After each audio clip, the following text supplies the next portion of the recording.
ఛత్రపతి శివాజీ వాళ్ళ తల్లి అయిన జిజాబాయి ఇంత పెద్ద నిర్ణయం ఎందుకు తీసుకుంది? అంతేకాకుండా శివాజీకి ఆధ్యాత్మిక గురువు ఎవరు? శివాజీకి అతని గురువు పట్ల ఎంత గౌరవం ఉందో ఈ వీడియోలో చూద్దాం. వెల్కమ్ టు మన చరిత్ర. మొదటిగా శివాజీకి ఆధ్యాత్మికంగా శిక్షణ ఇచ్చింది ఎవరో మాట్లాడుకుందాం. శివాజీ యొక్క ఆధ్యాత్మిక గురువు రామదాస్ స్వామి.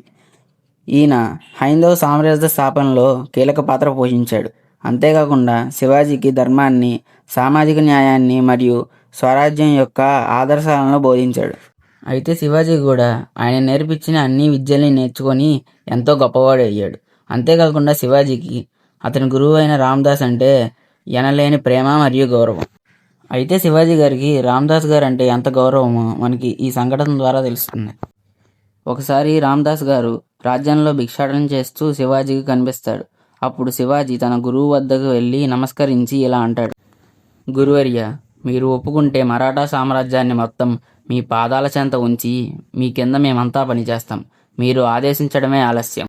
అప్పుడు రామదాస్ గారు ఒక నవ్వు నవ్వి ఇలా అంటారు: నాకు రాజ్యం ఇస్తే నీవేం చేస్తావు?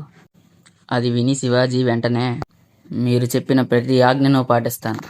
శివాజీ మాటలు విని రామదాస్ గారు ఆనందిస్తారు. శివాజీని తనతో పాటు రమ్మని తన దగ్గర ఉన్న మరో పాత్రను శివాజీకి ఇచ్చి తనను కూడా భిక్షాటన చేయమని చెప్తాడు. శివాజీ మారు మాట్లాడకుండా వెంటనే ఆ పాత్రను తీసుకొని గురువుతో పాటు భిక్షాటన చేస్తాడు. అది చూసి మరాఠా సామ్రాజ్యంలోని ప్రజలంతా ఆశ్చర్యానికి గురవుతారు. అయితే సూర్యాస్తమయం తర్వాత వచ్చిన భిక్షని తింటూ శివాజీ గురువుని ఇలా అడుగుతాడు: ఇప్పుడు ఏం చేయాలి గురువు గారు? రామదాస్ గారు శివాజీ వంక చూస్తూ తన దగ్గర ఉన్న ఎర్ర కండువాని శివాజీకి ఇచ్చి అక్కడి నుంచి వెళ్ళిపోతాడు. అప్పటి నుంచి శివాజీ ఏ యుద్ధానికి వెళ్ళినా ఆ కండువాని వేసుకొని వెళ్తాడు. అయితే మనం శివాజీకి తన గురువు పట్ల ఉన్న గౌరవాన్ని చూస్తే, సామాన్యంగా రాజపదవిలో ఉన్న రాజుని తన గురువు వచ్చి భిక్షాటన చేయమంటే ఏ రాజు ఒప్పుకోడు.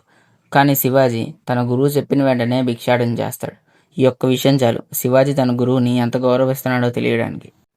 సరే, ఇప్పుడు శివాజీ తల్లి అయిన జిజాబాయి ఏ నిర్ణయం తీసుకుంది? ఆ నిర్ణయం శివాజీని ఎలా ప్రభావితం చేసిందో చూద్దాం. ఆవిడ తీసుకున్న నిర్ణయం ఏమిటో తెలియాలంటే మొదటిగా నిజాం ఆవిడికి చేసిన అన్యాయం ఏమిటో తెలియాలి. ఒకప్పుడు తన తండ్రి అయిన లఖూజీరావు నిజాం దగ్గర పనిచేసేవాడు. ఒకరోజు నిజాంకి తన తండ్రి ఎదురు తిరగడంతో తన తండ్రిని, తన ముగ్గురు సోదరుల్ని నిజాం రాజ్యంలోనే చంపాడు. ఈ విషయం ఆవిడని తీవ్రంగా ప్రభావితం చేసింది. మరియు హిందువుల అణచివేత, అంతేకాకుండా సుల్తానేట్ మరియు మొఘలుల యుద్ధ సమయంలో దేవాలయాలను కూల్చివేయడం, మహిళల్ని అపహరించడం, ఇవన్నీ చూసి ఆవిడ సహించలేకపోయింది. అప్పుడు నిర్ణయించుకుంది తన పుట్టబోయే బిడ్డ చేత సామ్రాజ్యాన్ని స్థాపించి అన్యాయాన్ని అణిచివేయాలని. ఈ విషయం శివాజీని ఎలా ప్రభావితం చేసిందంటే, జిజాబాయి శివాజీకి పౌరుషాన్ని నేర్పింది. అందుకే శివాజీ బాలుడిలా కాకుండా వీరులా పెరిగాడు. ఇలాంటి మంచి విషయాల్ని మరెన్నో తెలుసుకోవాలనుకుంటే మన చరిత్ర ఛానల్ని సబ్స్క్రైబ్ చేసుకోండి. Thank you.